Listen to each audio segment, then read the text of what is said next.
وبيبدأ فيلمنا بشاب اسمه أنند بيلعب ملاكمة غير قانونية، عبارة عن قمار يعني، لصالح راجل اسمه عثمان. وعثمان ده بيراهن عليه دايما لأنه بيكون واثق من فوزه، وأنند بيكون عامل قاعدة لعب لنفسه، ما بيلعبش خصمه غير وهو معصب عينيه، مغمى عينيه يعني، وبيعتمد على حاسة سمعه وحركة خصمه وبيهزمه على طول، وبيقبض بعدها فلوسه من عثمان كالعادة، وبيخرج يستمتع بالخروج واللعب مع أعز 3 أصدقاء ليه، وهم ديزل وشادي وبابلو، والأربعة مع بعض بيكونوا مشاغبين جدا. ورغم شقاوتهم دي القرية كلها بتحبهم لأنهم ساعة الجد بيكونوا رجالة ويعتمد عليهم قوي. وفي يوم جه 2 من الشرطة رزلوا على شادي وضربوه، وأنند ما استحملش وخلاص كان هيضربهم. وجه هنا بقى شخص اسمه أنا ادى للشرطة فلوس علشان يسيبوا شادي في حاله. أنا الأربعة بيعتبروه أخوهم الكبير، وأي مشكلة بيواجهوها بيحلها لهم دايما لأنه عظمة تقيلة في البلد، والإيد اليمين لعثمان اللي بيراهن على أنند دايما. المهم تاني يوم هما بيلعبوا كورة، الكورة دخلت البيت اللي جنبهم، راح ديزل علشان يجيبها وسمع صوت أغاني جاي من جوه البيت، نده على أنند وقال له تعالى بسرعة، بصوا كده شوفوا اللي أنا شايفه، البت بينكي مولعة الدنيا رقص مع الواد الغريب ده. دخلوا رخموا عليها وعلى الواد اللي معاها، وديزل قال لها انت فاكرة نفسك كارينا كابور يا اختي ولا ايه؟ قالت لهم انا احسن من كارينا ياض انت وهو، وعلى فكرة انا راقصة تزلج مش زي البنات اللي بتشوفوهم، يا كلب يا صايع منك ليه، يلا مشوا من هنا. أنند قال لهم يلا نجري البت شكلها اتجننت. وفي الليل مسك اخوه الصغير بيشرب سجاير وقال له لو شفتك بتشربها تاني يا صعلوك هعلقك، عاوزك تركز في مذاكرتك وتكون حاجة كبيرة، فاهم؟ جاله موبايل في الوقت ده وراح لعثمان، وعثمان قال له انت بتعرف تسوق عربيات كويس صح؟ ايوه ليه؟ هتروح مع أنا مشوار. أنا شاور له بايديه وقال له ما توافقش. وقام قال له عثمان أنند لسه صغير، ابعدوا عن شغلنا. ابعده؟ لازم يتعلم، مفيش حاجة اسمها صغير، صح يا أنند؟ اللي انت عاوزه يا كبير، خد المسدس ده خليه معاك، يلا خلصوا مهمتكم. أنند انت ما تعرفش شغل عثمان الرئيسي، انا خايف عليك، شوف لك اي شغلانة تانية وابعد عن عثمان. انا مستعد ادور لك على شغل بنفسي، بس انا ما اعرفش غير القتال والملاكمة، ما اعرفش اعمل حاجة غيرهم. يا ابني انا بنصحك وبراحتك انت بقى، انا عملت اللي عليا، استناني هنا وخليك مشغل العربية، واول ما اطلع لك تجري بالعربية على طول، وهات المسدس اللي معاك ده. دخل أنا وجه شحات شاذ خد منه فلوس، وطلع أنا قال له يلا اجري بسرعة. بدأ اشخاص يضربوا عليهم نار ويطردوهم، وأنند قدر يفلت منهم، بس أنا كان خد له كام طلقة وبينزف جامد. خاف أنند عليهم من غير ما يقصد، فقد تركيزه وخبط شخص بالعربية وما وقفش حتى يطمن عليه وجري. أنا قال له وقف العربية واهرب انت، انا بطلع في الروح، الحكومة لما تلاقيني انا في العربية التهمة هتلبسني وهيقولوا انا اللي خبطت الشخص اللي العربية خبطته، يلا انت امشي. راح بعدها حكى لعثمان على اللي حصل والشخص اللي خبطه، وعثمان قال له يا غبي العربية باسمي والحكومة مش هتسكت. جالهم خبر في نفس اللحظة ان الشرطة لقت أنا مقتول في عربية اثناء مطاردة بينه وبين رجالة يوفادو، وغير كده كمان العربية خبطت شخص. انهار أنند من الزعل على الراجل اللي يعتبر مربيه. وهنا بقى هنرجع بالماضي قبل اللي حصل بيومين، والبنت بينكي بتكون بتحضر نفسها وخارجة لشغلها، وبتنده على شادي علشان يوصلها، وطول الطريق بتكون بتفكر في حلمها انها تكون راقصة تزلج مشهورة في كل العالم. وفي شغلها كانت اي اغنية بتسمعها بتهز عليها هزة يمين وهزة شمال. مديرها قال لها ما تبطلي هز يا بنتي لحسن ارفدك، روحي شوفي شغلك يلا. خرجت بعدها هي وصديقتها ريتشي وشافت اعلان مسابقة المواهب جوت تالنت الهند، وقالت لصاحبتها انا لازم اتمرن كتير الايام دي علشان اقدم في المسابقه وانجح واسافر، امنيتي اشوف العالم والعالم يشوف موهبتي. المهم تاني يوم راحت المكان المحدد هي وصديقها اجاي، واتمرنوا بكل قوه وطموح علشان المسابقه، لحد ما دخل عليهم الرخمين بنفس المشهد وقالوا لها يا فاشله انت اخرك راقصه كباريه. طردتهم واتضايقت منهم وقالت العيال دي فشله ومفيش عندهم طموح، وطول ما انا موجوده في المكان ده مش هيبقى عندي طموح انا كمان،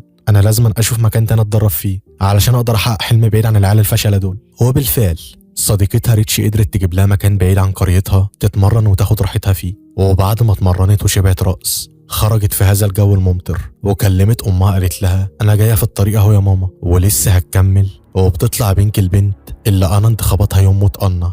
نرجع هنا بقى للحاضر، وظابط بيعاين العربيه وبيعرف ان كان في شخص تاني مع أنا بيسوق معاه. الظابط قال للمساعد بتاعه ارفع لي كل البصمات اللي في العربيه علشان نعرف مين الشخص ده. هي البنت اللي العربيه خبطتها عامله ايه؟ في غيبوبه حضرتك من ساعه ما عملت الحادثه. المهم بعد 15 يوم الثلاثه سالوا شادي على صحه بنكي، قال لهم خلاص بقت عاميه لمدى الحياه ومفيش امل تشوف تاني، خد يا أنند دي بقيت الفلوس اللي انت دفعتها لعلاجها، وعاوز اقول لك ان علاجها محتاج فلوس كتير واهلها مش هيقدروا يدفعوا الفلوس دي. ربنا يسامحك يا أنا. مش لاقي غير بنكي وتخبطها. يتعصب أنند لانه هو اللي خبطها ومفروض يكون هو المتهم مش أنا، بس اتكتم على سره ومعرفش حد، وبقى يلوم نفسه طول الايام على البنت المسكينه اللي ضيع مستقبلها.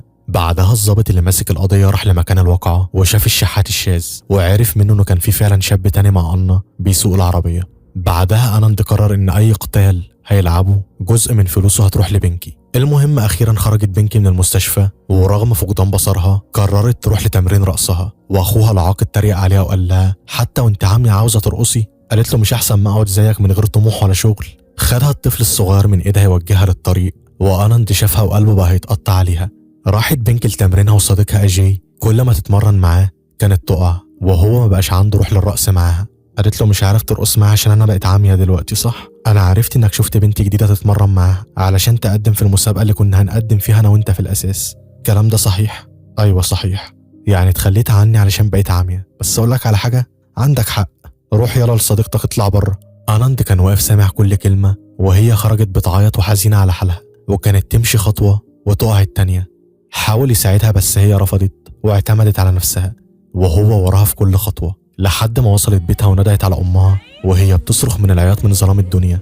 وبعد يومين قرر آناند يساعدها، وبعت لها شادي قال لها آناند حابب انه يساعدك، وبيقول لك هيخليكي تشوفي باحساسك زي ما هو بيعمل اثناء القتال، وهيعمل معاها كده ليه؟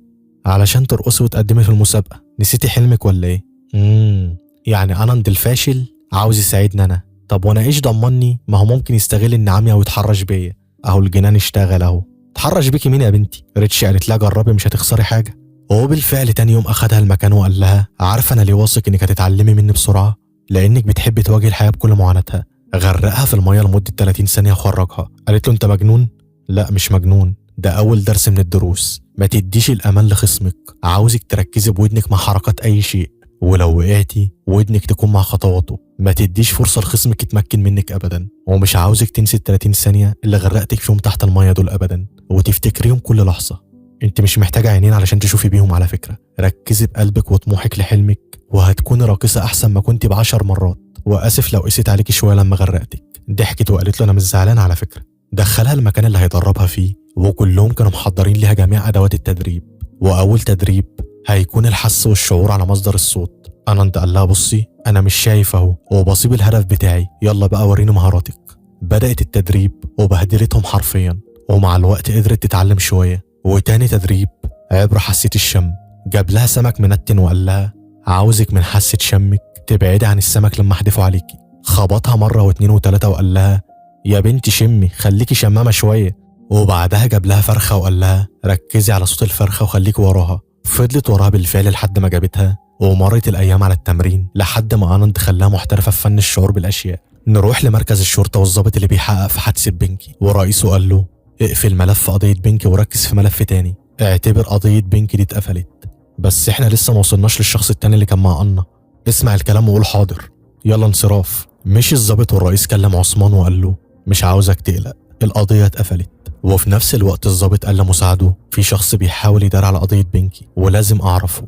المساعد قال له حضرتك انا يوم الحادثه سالت في موقف التاكسي وقالوا لي ان في شاب هدومه كانت متبهدله ركب مع سواق هنا، انا هدور على السواق ده وهستجوبه. المهم جاب آناند أجاي اللي كان بيرقص معاه وقال لها يلا علشان تتمرني، جبت لك صديقك الراقص اهو. قالت له الواد اللي انت جايبه ده يمشي من هنا فورا، مش عاوزه حد يعطف عليا. أجاي قال لها وانا كمان مش عاوز، هم جايبيني بالعافيه اساسا. سلام. آناند قال لها انت عاوزه ايه يا بنتي بالظبط؟ انت مش حلمك الرقص؟ جبت لك الواد اهو، مش عاوزه ترقصي ليه؟ انا مش عاوز ارقص مع شخص مجبور انه يعمل كده، انا عاوزه صديق، لان الصديق عمره ما هيساعدني علشان يعطف عليا، هيساعدني علشان بيخاف عليا، وانت اللي هترقص معايا يا آناند. ضحك وقال لها انا على اخر الزمن آناند المقاتل هيكون راقص؟ يقولوا عليا ايه الناس بره؟ اتجنن خلاص؟ بص يا آناند، احيانا المجانين هم اللي بينجحوا. ما تبصش وترمي ودنك لكلام الناس، لان كلام الناس ولا هيقدم ولا هيأخر. انت موهوب وتستحق حياتك تتغير. سابها وخرج وعدى كام يوم بيفكر في كلامها، وفي يوم عدى من جنبها وما سلمش عليها حتى وتجاهلها. وواحده ست هنا لما شافته ندهت على اسمه. بنكي لما عرفت انه موجود قالت له خلاص، ولا سلام ولا كلام. يا عم لو مش حابب ترقص كلمني على الاقل، ما تخاصمنيش كده. حاضر هبقى اتكلم معاكي. راح قعد في المكان المعتاد بتاعه، واخوه راح له وقال له بص انا جايب لك مفاجاه. ايه اللي جابك هنا يا بنكي؟ اطلع لك بس الاول وهقول لك. وهتطلعي ازاي؟ بالشعور والاحساس يا خفيف. طلعت قالت له خد، انا عامله لك الاكل ده بايديا. مش هاكله يا بنكي، انا ايدي اتحرقت وانا بعمله، هتاكله غصب عنك. ما تزعقيش طيب يا بنكي. هاكله حاضر. ايوه كده. قول لي بقى، هو القمر النهارده كامل ولا نصف قمر؟ نصف قمر. بقولك، انت مش ساعات بتشوف السحاب بيتشكل في اشكال؟ ايوه عارف، انا لما كنت بشوف كنت بتخيل في اشكال السحاب حلمي. بنكي، هو انا ممكن اسالك سؤال؟ هو انت اخترتيني ليه انا بالذات ان ارقص معاكي؟ لاني بثق فيك، علشان لما هترقص معايا هتعمل كده علشان بتحبني كصديقتك. وصلها لبيتها وقال لها انا موافق على فكره، وعاوزك تعلميني الرقص من بكره. وتاني يوم لبسوه كوتشي التزلج علشان يرقص، وبقوا هيموتوا من الضحك عليه، كل ما يلبسه يقع. قالت له ركز معايا يا انند، الكوتشي في الفرامل الاماميه، واول تمرين ليك انك تتحكم ازاي في الكوتش. عدى اول تمرين، والتمرين التاني انه يمشي بالكوتش برجل والرجل التانيه وراه. معرفش يعمل الحركه وفتح حب بدلها، وبقى اضحوكه للجميع. ومع الايام بقى يتمرن لحد ما بقى متمكن شويه. بعدها الضابط المساعد بتاعه قال له انا جبت سواق التاكسي وعرفت منه انه وصل الشاب لبيت عثمان. تمام، عاوزين بقى نعرف مين هو الشاب ده بالظبط، علشان ناخد منه معلومات تخلينا نقبض على عثمان ونعرف كل جرايمه. نروح لبنكي اللي بترقص على اغنيه رومانسيه، وانند بيعجبه رقصها جدا. حست بوجوده وقالت له طب يا عم سقف لي على الاقل، حسسني اني بعرف ارقص، يلا علشان نبدا تمرين. امسكني كويس. مش كده يا عم، انت ماسك فر. انند بقى محرج جدا، وهي قالت له ولا انت مش مركز ليه؟ شكلك بتحب خلبوص. قول لي هي مين البت اللي جننتك؟ لا ما فيش حاجه من دي. مش مصدقاك، مش عارفه ليه. المهم عدت الايام، وانند حاله اتغير جدا بوجوده معاها، وطول الوقت بيفكر فيها ومش قادر يبعد عنها. وفي يوم القتال فقد تركيزه مع خصم قوي اسمه فاسي. وعثمان هنا بقى لاحظ انه اتغير من ساعه ما عرف بنكي، لكن رغم فقدان تركيز انند زي ما احنا عارفين بينهي على خصمه في لمح البصر. المهم بعد يومين جالهم خبر انهم اتقبلوا في المسابقه، والاختبارات هتكون كمان 3 ايام. جهزوا نفسهم يوم الاختبارات. اجاي اللي كان بيرقص معاها قدم هو كمان في المسابقه، والمنافسه هتكون قويه ما بينهم. خافت بنكي لا تخسر وجدرهم اخيرا، وانند من توتره وقع من اول حركه، لكن قام بكل ثقه كمل الرقص والكل سقف لهم. قعدوا بعدها هم قلقانين، وانند بقى يلوم نفسه لانهم لو خسروا هيكون بسببه، لحد ما جاله موبايل عرف منه انهم نجحوا في الاختبار. فرحوا بالخبر طبعا، وعثمان راح له بعدها قال له هي دي بقى اللي مأثرة عليك ومش مخلياك عارف تركز؟ اتمنى تركز في القتال وتبعد عن الرقص والهبل ده. اتضايق انند من كلامه، بنكي قالت له انا سمعته على فكره، دور على شغل غير القتال، ما تخليش حد يتحكم فيك. قال لي انا بقاتل برغبتي ومحدش يقدر يتحكم فيا. انت اتضايقت ليه؟ طيب انا بتكلم معاك كصديقه والله، وخايفه عليك. القتال ده مش مستقبل، انا عاوزاك تكون طموح وما تدفنش نفسك في قتال الشوارع ده. المهم تاني يوم شاف انند شغل كحارس شخصي في نادي براتب كويس، وبكده هيكون شغال في القتال زي ما هو كل جمعه، وبيمارس شغله في النادي وبيرقص برضه مع بنكي. يعني مفيش طموح اكتر من كده. شرب الشاي مع اصحابه ومشي، ومساعد الضابط خد الكوبايه اللي شرب فيها، رفع بصماتها وطبقها مع البصمات اللي كانت في عربيه الحادثه، وعرفوا ان انند اللي كان مع انا. بعدها بنكي عزمته على فيلم في السينما، وطول الفيلم كان بيحكي لها الاحداث والمشاهد اللي شايفها، لحد ما جه عند مشهد قليل الادب وما قدرش يحكوا لها. قالت له سكت ليه؟ اهو ده بالذات بقى مش هينفع احكيهولك.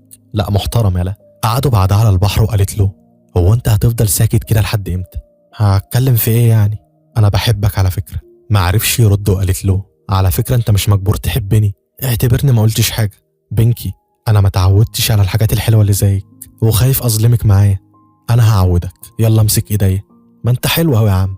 مرت الايام على المسابقه وبيفوزوا دايما، وكل الهند عرفتهم، وصورهم غرقت الجرايد والاعلانات. وقرر انند انه يركز في حياته ويبعد عن القتال. عثمان قال له انا موافق انك تعتزل، بس زي ما بتكسب دايما النهارده هتقاتل اخر قتال وهتخسر فيه بمزاجك قصاد اللي بتلعبه، لان لازم أن يكون عندي بطل تاني بديل ليك. ترضى لي الخساره؟ انند قال له انا مش موافق على الخساره طبعا، هتوافق غصب عنك، والا هعرف حبيبتك انك انت اللي خبطتها وكنت السبب في عماها. فكر كويس. ديزل صاحبه كان سامع كل حاجه، وفي نفس اللحظه الضابط قابل بنكي وحكى لها على اللي انند عمله فيها. خرجت وهي مصدومه، وانند في نفس اللحظه ضحى بكل بطولاته علشانها وخسر قدام خصمه. وبعدها وهو مروح بنكي قابلته وواجهته بكل اللي عمله، وقالت له انت كنت حاسس بالشفقه اتجاهي بعد ما عمتني، وعلشان كده ساعدتني في تحقيق حلمي؟ كنت بتخدعني الفتره دي كلها؟ ديزل حاول يقول انند عمل ايه علشانها، لكن انند منعه. مشيت، ويوم نهايات المسابقه قررت ترقص لوحدها من غيره. قالوا لها ما ينفعش، الجمهور عرفكم انتم الاتنين، لو طلعت لوحدك هتخسري. مش مهم. بدأت المسابقة بالفعل، والحكام لما شافوها لوحدها كانوا هيسقطوها، ولكن انند ما سمحش ليهم ودخل رقص معاها بكل حب ورومانسية.